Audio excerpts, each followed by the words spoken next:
Hello, and welcome to the journey of grief, becoming us without them. I created this channel so there would be a place for people to learn about grief and have a place to talk about grief of all kinds.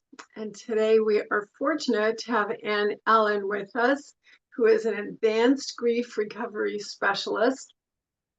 And so, Anne, I'd like to welcome you and ask you to introduce yourself and tell us about your work. Hey, thanks so much for having me, Barbara. I love any opportunity I get to chat about grief. I'm one of those strange people who actually enjoys working with it.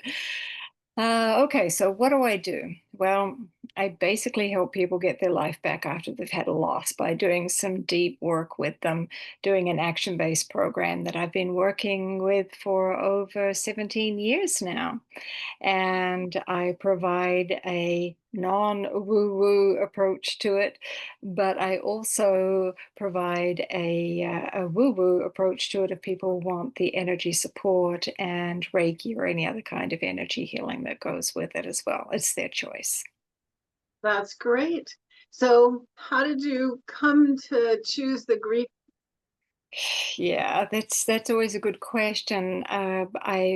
I guess I should say, fortunately, I came by it a very innocuous way as opposed to a lot of people who have something tragic happen in their lives. I was working as an RN in Van Nuys, California, and one of my colleagues came to me and he said, "Anne, I think you'd make a great grief recovery specialist." Like, what is that? I have no idea what you're talking about. And there just happened to be a training that weekend. Anyway, long story short, he talked me into it. And it's one of those aha moments in your life and one of those why doesn't everybody know how to do it like this moments. And I think that's probably the reason why I've been doing it for so long, because it's so effective and it's life changing. It just doesn't heal people's grief. It gives them a totally different perspective on their life and often things other than grief that are holding them back. Wow, that's great. So, say a little more about the kind of people that you typically work with. Where is your practice? Hmm. Online, in person? Well, I currently reside in Vancouver, Washington, and I do in person work if people are local. But most of my people actually seem to be online. I work with people all around the world. It sometimes gets a little tricky when we have to figure out daylight savings and what time it is in Ireland, for example. um, I mean, I've had people everywhere, down way down dirt roads that have had dodgy internet connections. But yeah, I work with them anywhere in the world, basically. Yeah. That's great. So, what have you learned then about grief and people who are in grief that you would like to share with us? Well, there's some very, very solid truths that I have seen over the years that I've done this, and it's certainly in line with what I was taught and how I conduct my sessions with people. You can't fix somebody's grief, you can't take it away from them. And I used to think, if I had a magic wand, I'd love to wave it and help people and take the pain away. But then I realized that really is not going to help people, despite what your religious beliefs or spiritual beliefs might be about life. We really do have to feel pain about some things. There's just no two ways about it. Otherwise, we would have found a better way, right? But you cannot fix it. You cannot take someone's pain away, no matter how much you love them and want to. And it can be completely uncomfortable and inconvenient for you to have to be around somebody who's grieving. They're the definite truths. Absolutely. Yeah, they're the definite truths. And it's not an easy thing, not at all. And the one thing that I'm kind of embarrassed to admit it, having done this for so many years, but the one thing that I realized when I kept listening to my people is people do not know how to talk about grief.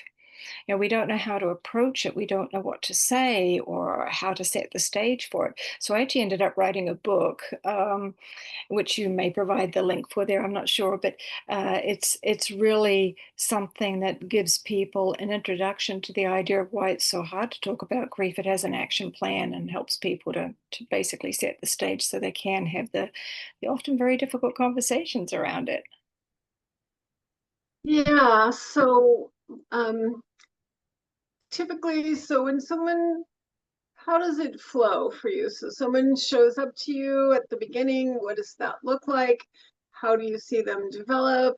What do you see when you feel as if, or when people themselves feel as if they've completed their work with you and they're ready to launch? Well, I love watching what I call the shift. People come to me through many different avenues. Most of them are word of mouth, from previous clients. And I usually get people when they're in a pretty desperate state. I don't know if you're a Star Wars fan, but there's a line in the very first Star Wars movie, with Princess Leia talking to Obi-Wan Kenobi, saying, "Help us, you're our only chance." And I've actually had people say that to me. "You have to help me. I've tried everything else. I don't know what else to do." Because different people obviously have different ways of dealing with their grief. So oftentimes they come to me and they're in that state.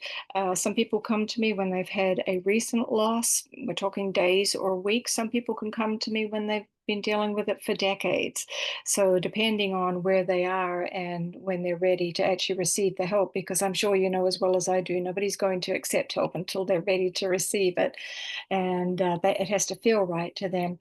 So I start off with a 30-minute consultation. Usually goes a little longer, but we get into some deep questions because I want to make sure they're in the space ready to go where we're going to be going and doing the work that we're going to be doing. So I ask them very specific questions.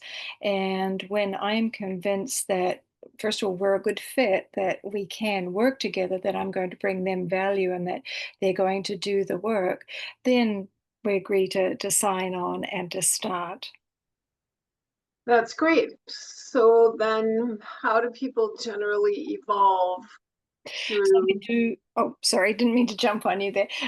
So we do, like I said, an action-based program, and it's very simple. It's laid out very easily for people. They do have to do the work. They've got to do the homework, and it takes them through really understanding what grief and loss is, what it means to them, their history with it, and who they would like to work on. And then we work on individual relationships one by one. And during their time with me, they actually get to complete two, and they have the tools to help them at the end. For when, unfortunately, grief will turn up again in our lives. Like death and taxes, we know they're definite, and so is grief, unfortunately. So as they do the work, and they will often have either like a very subtle shift, and other people around them might say, "What are you doing? You're different. Something's changed." And they may not be aware of it, or they could have an absolute huge aha moment. That just happened with a client yesterday, as a matter of fact. They had an incredibly like jaw-dropping, wow, that's it. That's the linchpin. That's what I've been holding on to all of these years. And it wasn't even related to the person that they were doing their grief work around. So they were just beyond ecstatic because it's something they've been trying to work on for years. So those things can happen. Or it could just be a very simple progression forward to where people are feeling like, yeah, I realize now I've let go of the things I don't want to keep, but I'm keeping the happy memories and the things I do want to keep. And now my life will be different, obviously, because this person or that place or thing is not in it anymore, but now I can see my life in a way that makes sense and from a different perspective. So, Oh, that's great. yeah, So I think everyone would wish we had your magic wand and we could just bonk people on the head and the pain would be gone forever. But we're yeah, learning the pain isn't ever really gone forever. We're not trying to create a belief that if you get it right and you do your work, that there will be no more pain. So for yeah. you, what is okay, I'm ready to move forward look like? Not pain-free, joyful, blissful every single moment, but what Yeah. is a realistic outcome for you? When I ask them the question, what is it you want now? And then they tell me, it's like, yep, they've got it. They know what it looks like because it has to be from them, from their heart. The work we do is actually very heart centered and heart based, but they are the ones that tell me what it looks like for them. And that's when I know it's like, yeah, you're ready. You're ready to fly the nest. You're ready to go out there. Because I think anyone that's promising pain-free and blissful existence, like you said, is just really selling snake oil because in the end, that's just not realistic and it's not sustainable. But the work that I do with my people is realistic because they know what they've left behind and what they've let go, and they know what they get to keep, and they know where that now fits into their lives. So the work we do is structured to make sure that there are no crazy expectations, but realistic goals for them to work towards that they achieve doing the work. And so what are the kinds of things that you've noticed that bring people to you, like you've said, decades of grieving and still really in the thick of it? So what are the things that you've learned that cause people to have that prolonged grief or complicated grief, they might call it? Well, a lot of times people don't want to release the pain, as crazy as that sounds. They want to hold the pain because unfortunately it can become an identity to them and they don't want to lose that identity. And really, if I lose the pain, what's going to take its place? You know, there's all kinds of those kinds of thoughts going on. Um, but a lot of people stay stuck in their grief because they become very isolated. We can create stories around it, we can create labels around it, we can create an idea of what we think our life should be with this grief. And a lot of times people don't want to let go of their pain with their grief because they think it's dishonorable to, if a person has died, perhaps they think it's dishonorable because if I let go, that shows I don't love them anymore. So again, there can be many different reasons why they're holding on to that, but most of the time is because they just don't know what to do with it. They just don't. I've worked with people well into their 90s. I was like, why are you doing this now? I'm curious. And usually the answer is because I don't want to take this to my deathbed. Hmm. And it's like, okay, works for me. Yeah. And so what are the things that sometimes, like I'm a trauma specialist, so depending on how bad it went long before the person died is how much extra English there is on the ball. And so in your work, what are the kinds of things you run across that actually have made the grief much more complicated, but have not so much to do with the actual loss, but the complicated stuff? And how do you work with that? Well, that's a good question because sometimes they realize that they have made it complicated for themselves just because they're trying to fit into a box or they're trying to fit into a label that somebody has made for them. And when they realize they don't have to do that anymore, that can be very freeing. But as far as it being complicated, again, a lot of it is just really that they've become this identity or they've told the story around it, and that really is very complicating because then, as you know, anytime we have an identity that we believe in or we have to change it, that creates its own trauma as well for that. So again, I believe it's because of the action steps and the work that they do that it helps them to get their brain around it to be able to move forward in a way that logically makes sense for them as well. That's great. And then so sometimes what we discover in our grief is that the person, like our partner, that we've created such a lovely little connection with them that we've not noticed that we're not really able to form connections with other people. So you can, clean out the wreckage and get people ready to go. But how do you help them launch into new relationships? And those are really hard to find. So how do people find those newer, safer, healthier relationships to begin to build new connections? Well, I think you just kind of said it in your question there, because once they do this work, they literally are releasing a lot of the emotional baggage, especially if it's related to a divorce or a death of a partner or something like that. Because I'm sure you know as well as many other therapists and professionals, we carry all our baggage with us into whatever relationship we go into next. So until we do the work, it's coming with us, whether we realize it, whether we like it or not, right? So by doing this work, that obviously is going to release a lot. As far as them finding new relationships, a lot of them like to kind of take a moment, take a beat, and get to know who they really are now without their grief and without so much of the stuff that they have been carrying around before they look for another partner or another relationship. But the thing that I really love is to hear them speaking about it, about the possibility, about the hope, that they realize now I have more of a freedom than I've had in a long time to be able to actually seek out a new partner or to look for a new partner. But it's just like anything, because we've literally changed their identity. So they have to have time to sit with that and know who they are.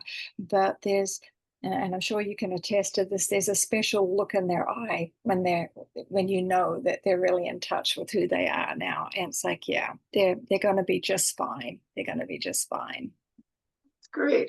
So, what might someone expect to happen in their very first appointment with you? Well, like I said, we start off with our consultation and ask the deep questions. But as far as the first session is actually fairly basic. Excuse me, I have a little fly there. It's actually pretty basic. We go into, like I said, learning what grief and loss really are and how they turn up in our lives, what they've looked like. And it's a progression of everything from there. And we build each week on the homework of the previous session. So there's always some structure to it that they can say, oh, okay, I see where this is going now. It's not just an aimless road. It actually has specific and definite steps for them to do. So, say more about homework. What do you want to know? So, No one wants to do it. that very first session, what sort of homework might I leave your office? What might be my homework out of that very first meeting with you? Well, you'd be asked to do some reading and then simply to answer some questions. It's not difficult. I do want to state nobody likes the idea of homework, but I let them know that before they even sign on. You're going to have homework. There's no excuses not to do it. But here's the thing. It's presented and given to them in a way that's not overwhelming, for one thing, because nobody wants to have to deal with that as well as what they've got on their plate. So we're looking at something that realistically takes them a couple of hours to do.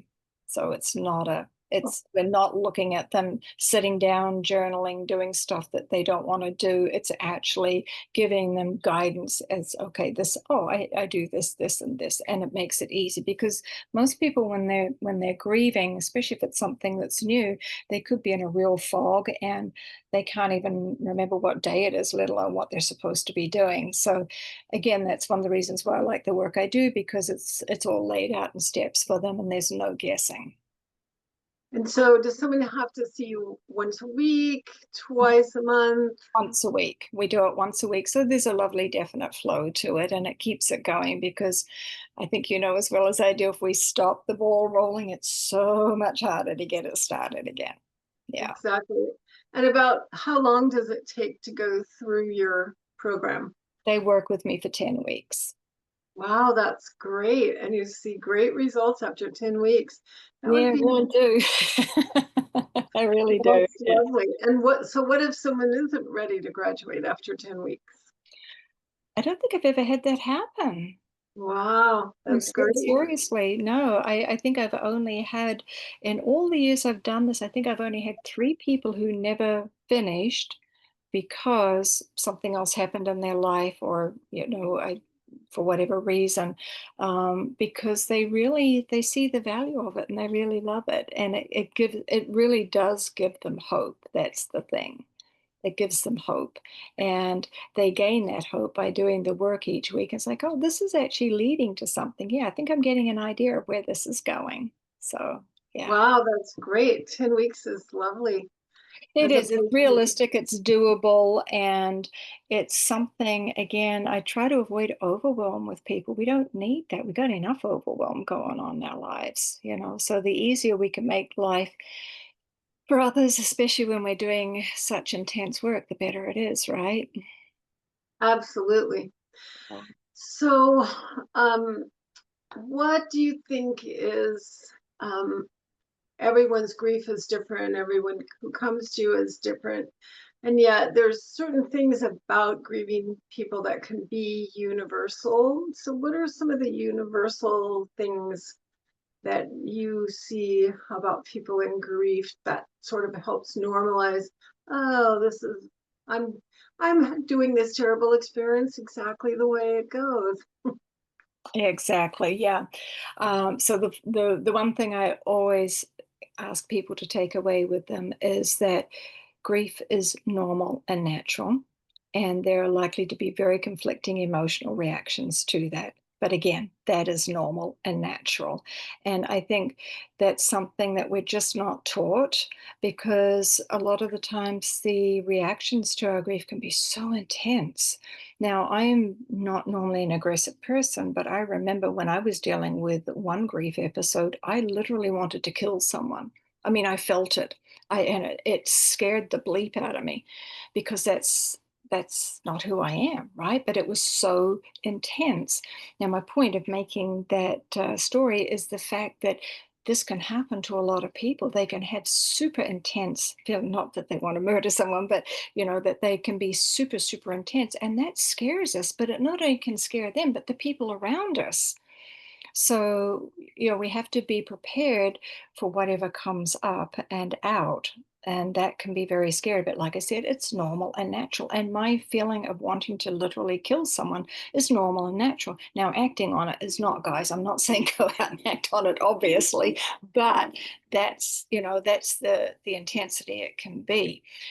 So it really depends on how they're feeling and how they show up. Another thing that is normal and natural is you don't know how people feel. Please don't make the assumption you do, because there's no way you know how they feel. You might know somebody for 50, 60, 70, 80 years and have a pretty good idea of who they are, but you should never be making assumptions that you're knowing how they feel. Again, that's another reason why I wrote the book, because there's just so many times that we think we know how somebody feels, and so we come in and try and come from that vantage point, and it's really not going to help anybody at all. So if we can remember not trying to fix it, not trying to make it better, and not trying to assume how somebody feels, and that it can be as equally scary for them as it is for you. And it's just not going to be comfortable. It is. So, as the people that are around people in grief, if people, unfortunately, there are cultures in which death and life, birth and life and death and grief are all so normalized. Everybody has language for them. They're not Yes. shocking. Nobody is horrified by the experience. So they can very easily be with them. One silly example of that is my mom lived with me for the last 3 years as she sort of descended into her dementia.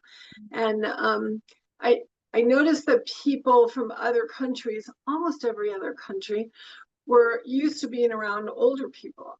In countries where they don't put the older people in institutions and they have them at home, when my mom would do something outlandish, small children would look at her like, oh, that's those old people do that.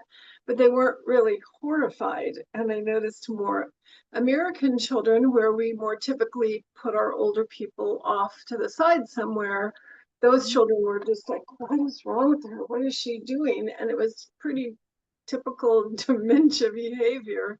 Yeah. And it Yeah. was just, some cultures seem to be more welcoming and kind to people who are struggling. Mhm. So one of the things that can be very hurtful in your grief is other people in their anxiety with how they feel around you, or wishing it would stop or wanting desperately to help you, whatever it is, they just say and do things that make it 10 times worse. Yeah. And so what are your, like, what has been your experience of outsiders looking in at grief, and what motivates those unhelpful responses to grieving people? Because we don't know what to say and we don't know how to fix it, basically. And I'm just going to bottom line it. I can't sugarcoat this, but your grief is extremely inconvenient for me. And I don't know what to do. And I'm sorry, I've tried everything. And now, I just don't know what to do. Throw hands up and walk away. Now, obviously, that's really oversimplifying it, but that's the bottom line. Because what's the first thing we want to do when somebody is grieving? We want to help them, right? We want to take the hurt away. Most human beings come from a place of compassion. I think we can agree on that. No matter how they show it, their intent is we want to make this better for you. Nothing wrong with that. But it's the problem starts presenting itself when we have those old beliefs coming up: time heals all wounds, be strong, replace the loss, all of those things. When they don't start to work, it's like, well, my tool bag's empty. Yep, I don't know, I've tried everything now. Come on, just get over it. Get over it. It's been 3 months since your husband died. Why aren't you over it yet? And that sounds very hurtful and cruel, but guys, I've heard all of this. I've heard so much. You wouldn't believe what I've heard people say to other people. And they believe it's the truth. They believe, like, well, yeah, 3 months, you should be over it, right? Yeah, that's And that's it is really, I don't like how I feel around you. So I want you to stop making me feel like this. So I can't fix you, and I don't like how I feel. So I'm going to do now something to make you stop and go away. yes, yes. And then, so what do we do as a response? How are you feeling? I'm fine. I'm doing great, because we realize we're causing a discomfort, and or we don't want people walking around on eggshells around us, and or we've just had enough because what you're saying is just really ticking me off, or it's not helping me, or it's depressing me, or whatever the case may be. So then we become isolated. And that's not a good place, because then our grief goes underground. And that's really when we're in trouble. That's why people are carrying it around for decades. And some people are dying with it and not knowing what to do with it, which is so sad. It is. So this has been it's great to hear that you have this 10-week program that can help people sort of internalize and normalize the grief in a way that it feels like something you can work with and work toward instead of escape from. That's awesome. Yeah. And so it's been great talking to you. I'm so glad to have met you. And so if nobody paid any attention to anything on this video, I always ask people at the end, what is your golden nugget, your 1 minute of wisdom that you would want to leave people with if they don't hear anything else you say? Please hear this. Please don't assume you know how somebody is feeling. That's it. Yep, that is good news. Or how they should feel, right? But yeah, you can apply that to anything in life, but seriously, we don't know how to talk to each other, whether it's grief or anything else. So please avoid the idea that you know how somebody is feeling, because you're not going to have effective communication. Cool. So what is your elevator speech? We get in the elevator and I turn to you and say, hello, what do you do? And you have to answer that question between the first and second floor. I hope you get back into your life again after a loss, whether it's recent or decades ago. That's a great short answer and It's the sounds like very concise about what you do. Yeah, yeah. Well, I've had many years to work on it, but yeah, that's pretty much it. Yeah. That's great. So I will have I will have your book and any other books that you might recommend, links or organizations that you want people Sure. to know about, and your contact information in the show notes so that people can find you and if they Thank want to try you. this wonderful thing. Thank you. And thank you again for meeting with me. And I hope to maybe someday see you again somewhere. Wonderful. Well, thanks so much for having me, Barbara. I always appreciate the chance to talk about grief. Thank you. Thank you. Bye bye. Bye bye.